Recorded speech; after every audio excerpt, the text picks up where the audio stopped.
প্রতিদিন মেডিসিন খেতে হয় সকাল রাত্রে।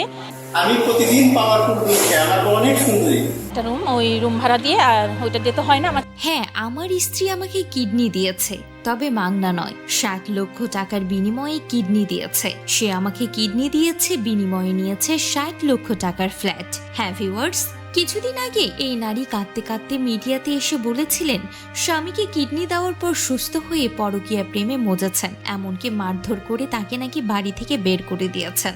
স্ত্রী আপনাকে জীবন দিয়েছে, নতুন করে একটা কিডনি ডোনেট করেছে জানিয়ে রীতিমতো সোশ্যাল মিডিয়ায় হইচই পড়ে গিয়েছিল।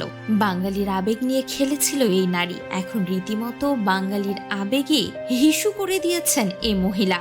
আপনারাই ভেবে দেখুন, কিডনি দেওয়ার পরে সে ব্যক্তি কিভাবে পরকীয়ায় জড়াতে পারে। একজন অসুস্থ মানুষ কিডনি ট্রান্সফার করলে রীতিমতো 1 বছর ভালো করে নড়াচড়া করতেই পারবে না, যে পর্যন্ত সুস্থ না হয়। সে পরকীয়ায় বা কিভাবে করবে?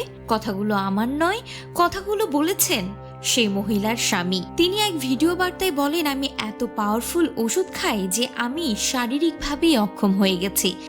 আমি প্রতিদিন পাওয়ারফুল ওষুধ খাই, আমি কিডনি রোগী।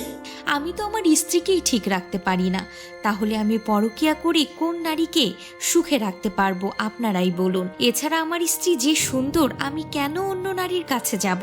আসলে এই জন্মে আমার আর কোনো মেয়ের সঙ্গে পরকীয়াতে জড়ানোই সম্ভব নয়, কারণ আমি যে পরিমাণে পাওয়ারফুল ওষুধ খাই, আমি তো আমার স্ত্রীকেই ঠিক রাখতে পারি না, বরং আমার স্ত্রী 3-3টে পরকীয়ার সম্পর্কে জড়িয়েছে।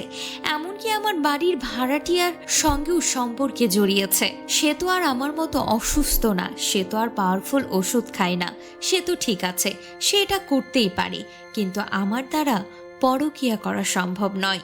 এখানেই শেষ নয়, জানা যাচ্ছে মাংনা নয়, 60 লক্ষ টাকার বিনিময়ে কিডনি পেয়েছেন এ ব্যক্তি। তো ভিউয়ার্স, রীতিমতো বাঙালির আবেগে যেন আরো একবার হিসু করে দিল এই নারী, এমনই পোস্ট দিচ্ছেন অনেকেই। তো আপনাদের কি মনে হয়, কে সত্যি বলছে আর কে মিথ্যা বলছে? অবশ্যই কমেন্ট করে জানাতে ভুলবেন না।